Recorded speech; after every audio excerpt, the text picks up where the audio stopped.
passed a $1.5 mil sinking fund in Tri-County. The reason we did, our mills had dropped from almost 7 to 2.8, and we needed to get them up, so we did a 5-year sinking fund, and then we'll get to the bond here.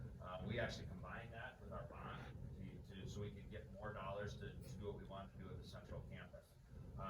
You know, bonds we're borrowing, they're bigger projects typically that we're going to do, you know, but typically when we're getting into bonds now, you know, I didn't mention sinking funds. Sinking funds you can also, you know, kind of do design build a little bit more, which is a little more cost effective, but when we get to a bond, we're doing more. We need the architect, we need the engineer, we need the CM. I think you guys are working with OAK, we worked with them as well, really appreciated their work. But we're typically doing bigger projects, okay? And I think I know you just passed a $345 million bond, and doing a lot of work within your schools. You know, for us, we combined that sinking fund with the bond and passed that, but it did take a couple times for us to do that, and we'll share that. You know, our process was that we wanted to be upfront. We had multiple community meetings. We did go for the first time, we increased it by a mil. And the community vote was no. And we have to realize that vote is like a survey. It's information back to you. Okay? And so while we take it personally, that was the information we needed. So we took the information back, we sat down, we listened. For us, we had a pretty strong no group. So myself and the board president called them and said, hey, will you come and meet with us? And we sat down and had a conversation. Why no? Help us understand where you're at. We had about a 2-hour conversation. I'm not going to say we changed their vote, okay? But I will say, as in public, we definitely softened the tone, and we were able to pass that, you know, after that meeting. So I think that, you know, with the bond, again, they're bigger projects, but you are borrowing dollars, and you're paying those back. One of the key factors, whether you're doing bond or sinking fund, is making sure you're monitoring when those dollars fall off, or when those mills fall off within your community. So recently, we're seeing those high increases in home values. Well, what that does is those go up, you're not allowed to take in more than what the bond payment is, okay? So if you start doing that, you have to lower your mills. So you've got to work a little bit and say, if that starts to happen, how are we gonna handle that? Because what you don't wanna do is have, if your mills are 6, you don't wanna do what happened to us and go down to 2.8. Because it's gonna be hard to get back to 6 at that point. And you have to communicate really well with your community on why you might look at another bond, or maybe turn those dollars into sinking fund if needed, in order to sustain what we have, what we're doing, and the opportunities it brings with us. Thank you. Could you provide us with an example of a time in your career when you made a mistake, received constructive feedback, and were asked to take corrective action? What process and communication plan did you implement, and what was the outcome? I know you've already talked a little bit about the bus thing. One would be the big one. The bus one, you've got, you know, a no vote on the bond issue. Yeah. You can pick one of those to expand on, or if there's You know, anything else. if I can go back to the busing one, maybe and expand on that. You know, again, I'll maybe I'll dive a little more into it. And I was a young superintendent at the time, but you know, I went to the bus garage and said, hey, we need 25 buses to run the routes. Yep, we got them. I never forget the phone call I got, because I was in Ann Arbor, and I got a phone call saying, hey, 12 of our buses are red tagged. Oh, what? But what she didn't tell me was those buses were like from like, by the way, this is like 2011, were like 1998 to 2000 buses. I didn't do my due diligence saying that next level question. It doesn't matter, we might have 25 buses. Are the 25 buses in good position that we can operate? So, and that was one where, now I've got to go back to the meeting and say, okay, we did double bus runs, that's not right. We've got buses that are red tagged, we've got to get buses and get them fixed. So we ended up, fortunately, by the way, at that time you could buy buses because the economy was down. So we ended up buying like 6 buses in January. Fortunately, I had them, we were able to get them to us. But that error, I would say, I want to say that really taught me that when you're a superintendent and you're exploring those types of concepts, back to that, you better plan, you better plan, you better plan, you better look at data, you better make sure you dot your T's and cross your I's to make sure that if we're going to implement this, you're ready to do it. So we did have sent community, letters out to community. And you know what, when I'm going to a basketball game or I was in the community, you know, people say, it's a bad idea. You can't sit there and go, well, no, you say, you're right, it was. I own it, but here's what we're going to do about it. And I think that helps show the integrity that you have in making sure you're making the right choice in the future.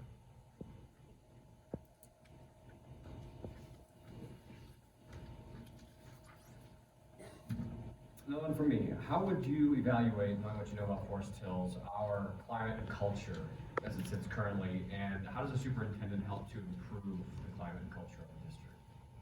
I first of all, I think it's key to establish that as a leader. And I think you're doing that with a couple of groups. Well, I'll say three. One is I think it's important that as a board that you're working together. Okay. It would be my hope that as a board that we might have some workshops, get to know each other, understand where things are, understand where we're going, understand your direction. I can maybe share a little bit, but that the community, the staff, the people are saying, nope, they're working together. Okay. Situations where it seems like board and superintendent aren't doing that, culture can drop pretty quickly. Okay. I'll go second. I think working with the admin and working on that admin culture piece is key. Making sure that we're collaborating, we're listening together, and I'll say it again. I have found that when we have created a good vision and those buildings have good visions on where to go, they're more bought into what we're going to do and why we're going to do it. Okay? And we can make movement at that point. And I know this sounds odd, but I found it very impactful when I worked well with our EA association. I had a great relationship. We use interest-based bargaining. I'm not sure what you use here. I'm going to tell you, I highly recommend it. I really enjoy interest-based bargaining. It's an opportunity to have real conversation, to hear both stories, to see the data around the stories. And so when we began that process, I think we helped build some identity of, I wasn't against you, I just needed to hear you and kind of assume positive intention at that point as well. And we also were able to pass some communication, like I said earlier, on together. Okay, it wasn't this. It was, okay, we're working together here and moving toward the same idea. My last sessions were like, well, we want to do this stuff. Okay, how we can do that? Your contract only allows this. Well, we need to change the contract. I mean, we're having those types of conversations where they're telling me how they need to change the contract, and you know, it just became a better environment for us. It seemed like when we were leaving the room, you know, and then coming back, I wasn't positive. So I think working with that EA can be important as well. And then you're going to continue to work down to the staff, to the community. You need to be visible. Okay, I understand at Forest Hills, I can't be at everything. Okay, there's too many Friday night games and Tuesday night games and band concerts and kid concerts and opportunities. You know, and so I've got a family I've got to raise as well. But when you are visible in the community, you know that you're talking to people and you're not just standing in the corner, that you introduce yourself. Okay, and so I'm getting a little bit in how you're going to meet people, I understand. But at the same token, you know, that helps build that culture. I think ultimately, I'm going to go back to, you know, I want to see, when you say as you look at things, we've got to understand how we're going to take these three unique identities and say, but we're Forest Hills. So if you're going to ask me where I see a little bit of separation, that's probably where I've seen and heard that a little bit of that, you know, we're Eastern, we're Northern, we're Central. Great. My brother and I were, he was him and I was me, and trust me, we could headbutt pretty well, but you know what, we supported each other pretty strong too. So I think that's one of the things that we've got to do, is not see each other as brother and sister all the time, but saying, hey, we might be brother and sister at times, but at the same time, we're all together in the same family. And so let's move forward as a family that way. So that would be another area that I think with climate culture we can continue to grow with. Would you please explain what your plan might be to implement a strategic plan? Yeah. I see that you guys have worked on vision and mission and your guiding principles. My vision would be to work with the board at a workshop. I mentioned this earlier, that we would sit down and have a conversation how we work forward with that. We develop typically, I was on our third strategic plan with Tri-County. Have used two different consultants with that process. And I think typically bringing in a consultant is wise to help support that.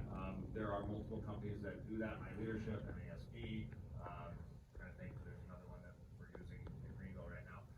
But you know, there's multiple companies that do that, and bringing them in because they have a good process, and they have a process going to help us sit down as a board, understand where we look at things, understand where our community looks at things, understand where our staff is looking at things, and then try to create those, and I'm going to say 3 to 5 kind of major goal areas that we want to focus on, and then under that, we're going to have key initiatives or objectives that we're going to do.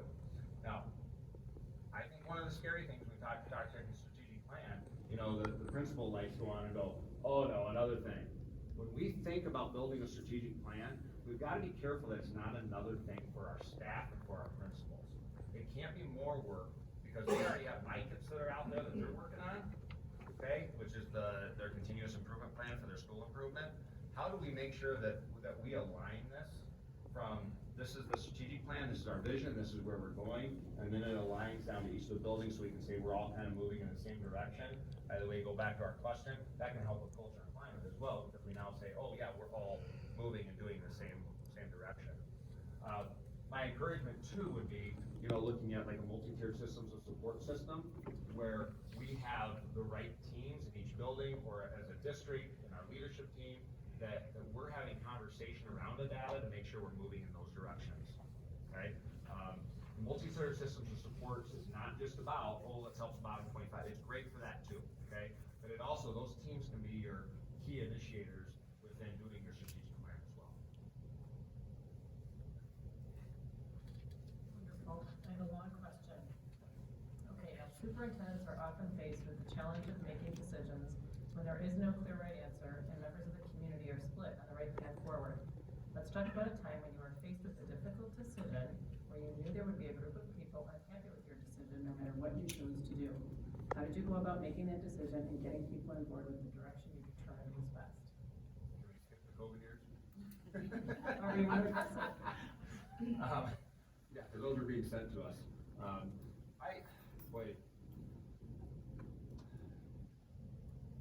I think that, I'm gonna go there because I think in COVID it was a split time.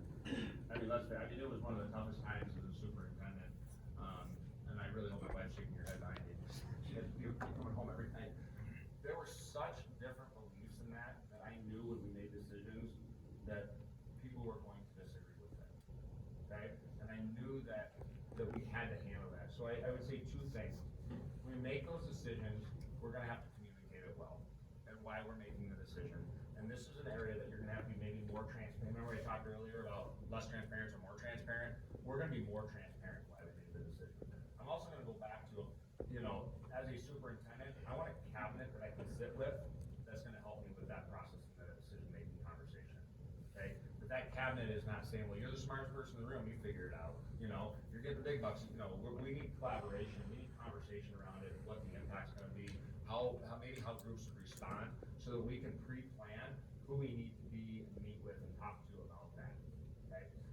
So when some of those decisions were made, I kind of knew some of the stakeholders that I needed to call and say, hey, here's the decision that we made and here's why we made it. You wanna come in and talk to me, or are you good with the phone call? Okay? Those aren't easy phone calls, okay? And to pick up that call and talk to that person that you know is going to disagree with you is tough. But if they feel heard, okay, and you can share with them, I was at least able to tone down maybe the rhetoric, what was happening. I'm not gonna say that, I gotta believe somewhere out there, I don't know what it's called, but you have your Facebook parents group, you know, I'm not gonna say it's not gonna get on there, okay, and they're not gonna be upset. But also, we also took some of the opportunity to look at some of those and say, we're picking up the phone and calling some of them. I see you posted, talk to me about where you're at, okay? I think the really challenge there was when everything came out and they said, oh, these are only recommendations. We're like, kind of like, that was the hard part. I'm not even after that, after we sent all this communication out, Kate told it was required, and now it's a recommendation all the time. That was the hard part when we got to those same people and going, I'm just finding this out, you know, and try to keep your integrity. It's tough though. It is really tough and challenging in those times. But we have to step forward as leaders.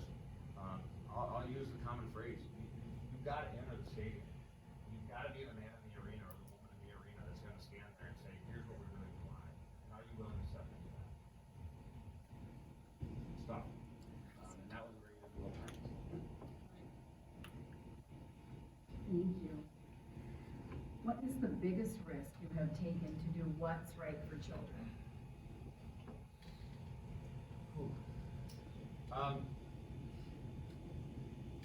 I'm going to go to some of our socioeconomic status students. I think that when we were looking at things at Tri-County, let me rephrase this. When you're doing your title dollars, there's what's called the TIS, which means that you have to equitably divide those dollars between your schools.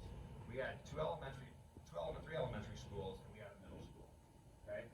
And the middle school was bigger than those elementary schools, so based on our Title I school selection, they got the most dollars, okay? The problem wasn't there, the problem wasn't, it was the foundation of K1 and 2 that we needed to address. So I went to the school in the community and said, we're pulling those dollars and we're putting them down here. We're gonna make sure our kids get it early to improve their academics. And I'll tell you what, that really rocked the boat of some of the community that lost, I had to move staff members down, okay? And so that was a tough decision because it was dollars that have always been there, it's always the way we've done it, right? And now we're moving them down and saying that this might be a better opportunity. It took about 3 years to walk through that before people started going, you're right. Okay? And we started seeing our K1, 2 kids start performing better, both on our local tests, and then that started showing through. I remember going to the staff at the time. So NWA scores, we were about 35% proficient on NWA, and I stood in front of staff, said in 2 years, I'll be 50%. We can't do it. They're handing you research like, the test is false, and it, it doesn't work, and we'll never do this. We did that change, and in 2 years, we were making 50%. 50% of our students were making the 50th percentile in NWA. And so then, I will say, and then we had to say, well, what other opportunities can we give our middle school? So we were able, unfortunately, at-risk scholars started coming up, and we were able to move some support back there. That was a difficult decision. It really was. Because when you take dollars away from a school or support program away from a school, back to your question earlier, it really rocks the boat. But at the same time, you have to understand why you're doing it. We did it to support those